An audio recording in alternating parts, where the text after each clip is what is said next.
तो स्वागत है आप सभी का एक बार फिर से आपके अपने YouTube चैनल साइंस बंकर्स पर। दोस्तों, एक्वाटिक बायोलॉजी एक इंपॉर्टेंट टॉपिक है। टीजीटी नेचुरल साइंस का जो सिलेबस गिवन है DTPLB का, उसमें एक्वाटिक बायोलॉजी भी है और ये किसी भी एनसीईआरटी में 9 to 12 बहुत अच्छे से गिवन नहीं है। थोड़ा बहुत पोर्शन इकोलॉजी के अंदर है। थोड़ा बहुत मैं मानूंगा कि जो improvement in food resources class 9 का चैप्टर है, बहुत थोड़ा सा मैरीकल्चर एक्वाकल्चर के बारे में वहाँ दिया हुआ है, लेकिन डिटेल्ड कोई भी चैप्टर इसमें नहीं दिया हुआ है एनसीईआरटी में इसके बारे में। तो मैंने सोचा कि क्योंकि आपके एग्जाम्स के कुछ ही दिन रह गए हैं तो एक बार 50 क्वेश्चंस एक्वाटिक बायोलॉजी के लिए भी देख लिए जाए, क्योंकि हो सकता है कुछ एक दो क्वेश्चन भी अगर यहाँ से आ जाएगा तो बहुत बेनिफिट में हो जाएगा। तो 50 क्वेश्चन डिस्कस करेंगे एक्वाटिक बायोलॉजी के ऊपर इस वीडियो में, लास्ट तक देखिएगा दोस्तों। अभी तक अगर आपने 12 वीडियोस नहीं देखे, 13th वीडियो होने वाला है सीरीज में, हमारे मस्ट डू की सीरीज में, तो अगर उन वीडियोस को आपने नहीं देखा है तो मुश्किल से हार्डली मुझे लगता है कि 1.5 घंटा या 2 घंटे लगेंगे, सारे वीडियोस आप देख मारेंगे और उसमें से बहुत हेल्प आपकी हो जाएगी। स्टार्ट करते हैं दोस्तों। Which one of the following is defined as the biological unit characterized by the type of vegetation, climate, soil and altitude of a specific place and is a broader term in that habitat. तो इसको हम biome बोलते हैं दोस्तों, है ना। Biome is defined as a biological unit characterized by the type of vegetation, climate, soil and altitude of a specific place. उसके बाद नेक्स्ट क्वेश्चन है हमारे पास में, what approximate percentage of earth is covered by the aquatic biome. कितना part है, percentage है अर्थ का जो एक्वाटिक बायोम से कवर्ड है और लार्जेस्ट बायोम बनाता है इसको वर्ल्ड में, तो ये है 70%। Then which type of aquatic biome is characterized by water which less than 1% salt concentration and includes communities found in lake, river, pond, streams and some wetlands। इसको हम फ्रेश वाटर बायोम बोलते हैं, ठीक है, जिसमें 1% से भी कम कंसंट्रेशन होता है सॉल्ट्स का। उसके बाद में which of the following is commonly found growing in a fresh water wetland with leaves extending into air from roots into the soil. तो इसको कैटटेल्स बोलते हैं दोस्तों। Question number 5, coral reef are often referred to as medicine cabinet of the 21st century. Medicine cabinet बोलते हैं coral reefs को। तो primary इनका रोल क्या है, developing several medicine to treat various diseases. Question number 6, in lake ecosystem the zone where light penetrate sufficiently, इसको हम photic zone बोलते हैं। क्वेश्चन नंबर 7 है, which zone of a fresh water lake is located near the shore is typically the warmest due to the shallow deep and sustain a diverse community including rooted floating plants. तो इस वाले part को हम littoral zone बोलते हैं, जहाँ पे जो टिपिकली वार्मेस्ट होता है, ठीक है, ये बिल्कुल आपके फोटिक जोन के बाद लिटोरल जोन आ जाएगा।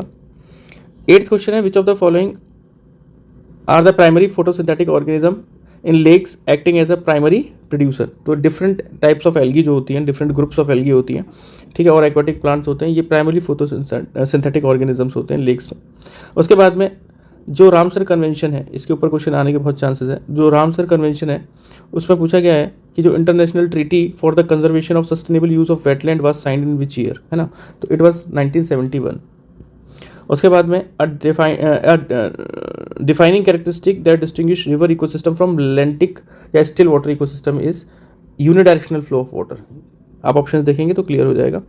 World estuary is derived from the aestuarium which means tidal inlet of a sea, ठीक है, B option. 12th question, organisms in a intertidal zone must possess adaptation to cope with harsh extreme, which of the following is not a typical environment challenges in this ozone। stable and consistent salinity levels जो है वो challenges नहीं है, high temperature challenge है, pounding waves and desiccation भी है।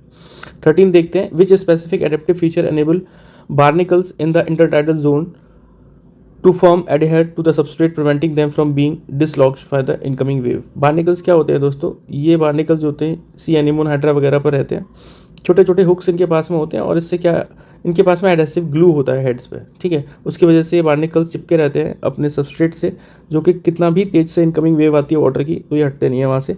तो B option इसका करेक्ट जाएगा। क्लास 12th की इकोलॉजी में आपको दिख जाएगा ये question. Organism that live burrowed into the sea floor in the benthic zone. Benthic zone के अंदर जो बरो करके रहते हैं उसको इनफोना बोलते हैं दोस्तों, है ना, उनफोना बोलते हैं।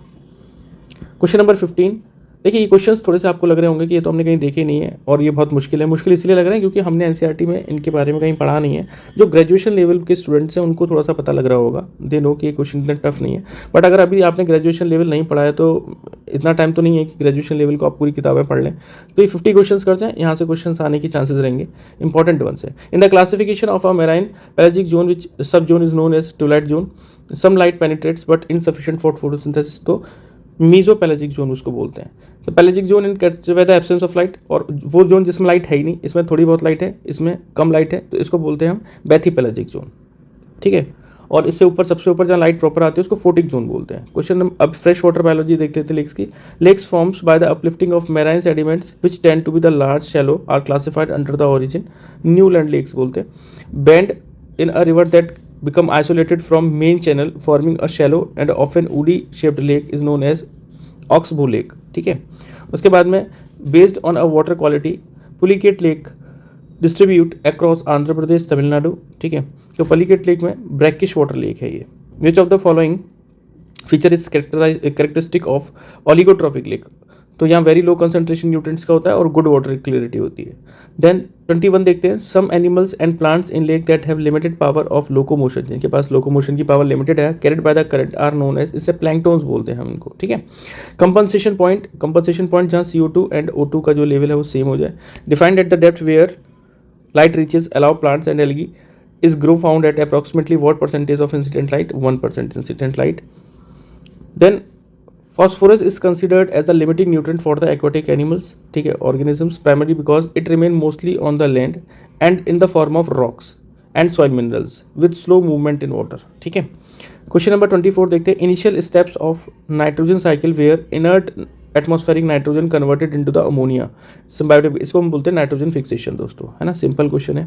25 process in the nitrogen cycle where ammonia is converted into nitrates by nitrosomonas, इसको हम बोलते हैं नाइट्रिफिकेशन। ठीक है, नाइट्रोसोमनास और नाइट्रोबैक्टर दोनों ही इसमें इन्वॉल्व होते हैं। Which factor is final stage of nitrogen cycle where nitrate is converted back into the gases nitrogen, इसको डीनाइट्रिफिकेशन बोलते हैं। इसके लिए रेस्पॉन्सिबल होता है सीडोमोनास बैक्टीरिया। ठीक है, Pseudomonas. Then 27 the stage of stream development, young stream is characterized by the rapid flow, steep valley and often white water rapids. Question number 28 है, which of the following structural modification is common in hill stream fishes as an adaptation to the rapid water currents, तो इसमें कौन सी adaptation है? Great flat head and body. उसके बाद में many hill stream fishes have modified lips that serve dual function, एक तो scooping mud and clinging to the stone. These lips are typically adapted from suckers of diverse type, है ना, ये क्या vacuum, मतलब अपने जो लिप्स होते हैं उनकी हेल्प से इनमें ये क्लिंग हो जाते हैं स्टोन्स में। देन नेक्स्ट है, air bladder in hill stream fishes is often reduced और degenerate because buoyancy would be a disadvantage in swift currents। नेक्स्ट है मैराइन बायोलॉजी से कुछ क्वेश्चंस है। What is average salinity of sea water in the world's ocean, ये approximate 35% है। उसके बाद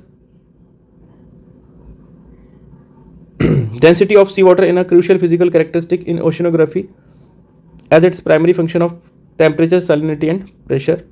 33rd है, horizontal zone in a ocean where water density increase rapidly with depth and situated between the mixed surface layer and deep layer is known as, इसको pycnocline बोलते हैं।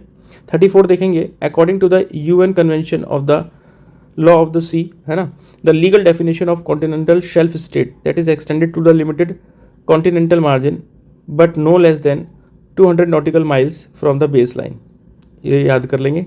Continental shelves are typically teeming with life and biologically highly productive. This is largely due to the mixing of shallower water, enhanced current speeds and leading to the nutrient availability. Question number 36. Which of the following is not one of the 5 remarkable physical characteristics commonly found in the deep sea environment? तो abundant green vegetation कभी नहीं मिलेगी deep sea environment में। The deep sea fishes Ipnops is characterized by the unique structural modification to cope with the environment, क्योंकि deep sea में है तो इनके पास में क्या है, एब्सेंस ऑफ आईज हैं और 2 luminous organs on the head. ठीक है, यानी कि लाइट के लिए सेंसिटिव तो हैं बट आईज नहीं है proper. Coral reef typically shows flourishing growth above 22 degree Celsius but can not withstand temperature below 18 degree Celsius. ठीक है, 39th है, which type of coral reef is directly attached to the shore of the border in a narrow shallow channel lagoon in between, तो this will be a fringing reef। 2 dominant environmental requirement for seaweed ecology are, seaweed ecology के लिए 2 dominant environmental requirement है, एक तो brackish water and sufficient light। Question number 41, alginate, agar, काराग्रीन, ये सारी की सारी जो हैं ये रेड एल्गी से मिलते हैं। ठीक है, काराग्रीन हालांकि इसमें ये सारे के सारे वाइडली यूज करते हैं फूड इंडस्ट्री में एडिटिव्स के तौर पे, इनको हाइड्रोकोलोइड्स बोलते हैं। इंपॉर्टेंट क्वेश्चन है। 42 देखते हैं, management of aquatic resources causing pollution, तो according to Pollution is defined as an undesirable change in the physical, chemical, biological characteristic of air, land, or water that may harm human life, desirable species, or industrial process, living condition, and cultural asset. तो third option इसका correct होगा. 43rd है, which of the following pesticide is cited as a harmful biocide? Degrades very slowly in nature and accumulate in the concentration successive tropic layer. इसको biomagnification बोलते हैं और DDT को ठीक है ऐसा पेस्टिसाइड माना गया. देन आगे बढ़ते हैं दोस्तों.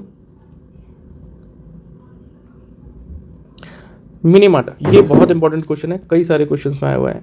ये डिजीज़ जो है क्रिपलिंग फैटाल कंडीशन है पॉइजनिंग की, और ये मरकरी से होती है दोस्तों. ठीक है, मिनीमाटा बिल्कुल याद रखेंगे. ठीक है, ब्लू बेबी कैडमियम से और मिनीमाटा मरकरी से. ठीक है, इससे जो होता है ये ब्लू बेबी सिंड्रोम है, और ये सारे ही पॉइजनस है. लेड, कैडमियम, मरकरी, आर्सेनिक, ये सारे ही पॉइजनस है वाटर बॉडीज़ के लिए. Which of the following is not identify as a major cause contributing to the industrial pollution? तो वाइड स्प्रेड एडॉप्शन और जीरो वेस्ट टेक्नोलॉजी कभी भी नहीं हो सकती इसमें, तो इजी क्वेश्चन था. 46 देखते हैं. Primary negative impact of thermal pollution of aquatic ecosystem है. थर्मल इंपैक्ट जो है, थर्मल पॉल्यूशन जो है एक्वाटिक में क्या है, डिप्लीट कर रहा है ऑक्सीजन को वाटर बॉडीज़ में, creating stress for aquatic life, और आप कह सकते हैं BOD को है ना इंक्रीज कर रहा है, बायोलॉजिकल ऑक्सीजन डिमांड को. Eutrophication becomes excessive when abnormally high amount of nutrients such as phosphate and nitrates enter the water bodies. इसको हम बोलते हैं algal bloom, excessive growth of algal bloom for the microorganism and aquatic vegetation. 48th है, significant achievement of 1988 amendment to the Water Prevention and Control of Pollution Act 1974 was incorporated for a provision of citizen suit allowing citizen to file criminal complaint against the offenders. उसके बाद biological oxygen demand देखिए, अभी मैंने कहा था most commonly used as a surrogate measure of degree of organic pollution of water. When comparing biological oxygen demand, chemical oxygen demand और biological oxygen demand for sewage, most human waste generally relationship is COD is higher than BOD. ठीक है, chemical oxygen demand will be higher than the BOD. तो ये 50 questions थे दोस्तों, जो मुझे लगता है आप लोगों को एक बार देख लेने चाहिए, अपने दोस्तों में शेयर कर देने चाहिए जो प्रिपरेशन कर रहे हैं, उससे हेल्प हो सकती है. और बाकी दोस्तों हम लास्ट मिनट स्ट्रेटजी लेकर के आएंगे, क्योंकि कुछ ही दिन रह गए हैं. आप अच्छे से प्रिपरेशन करें, और अभी तक जो पढ़ा है उसको रिवाइज ज़रूर कर रहे हैं. नया इतना ना पढ़ें, लेकिन रिवीजन बहुत ज़रूरी है दोस्तों. छोटे छोटे जो नोट्स आपके बने हुए हैं उनको एक बार रिवाइज कर लें, और अगर आपको कोई लगता है कि किसी वीडियो में आपके मार्क्स कम आए थे, उसको दोबारा एक बार अटेम्प्ट करके देखें, तो उससे काफ़ी हेल्प हो जाएगी. बाकी दोस्तों हमने काफ़ी कोशिश की है अब तक कि आप लोगों के सिलेक्शन में इंपॉर्टेंट रोल प्ले करें. कुछ भी करके हमारा एक मेन एम यही है कि आपका सिलेक्शन होना चाहिए. ठीक है दोस्तों, तो थैंक यू सो मच.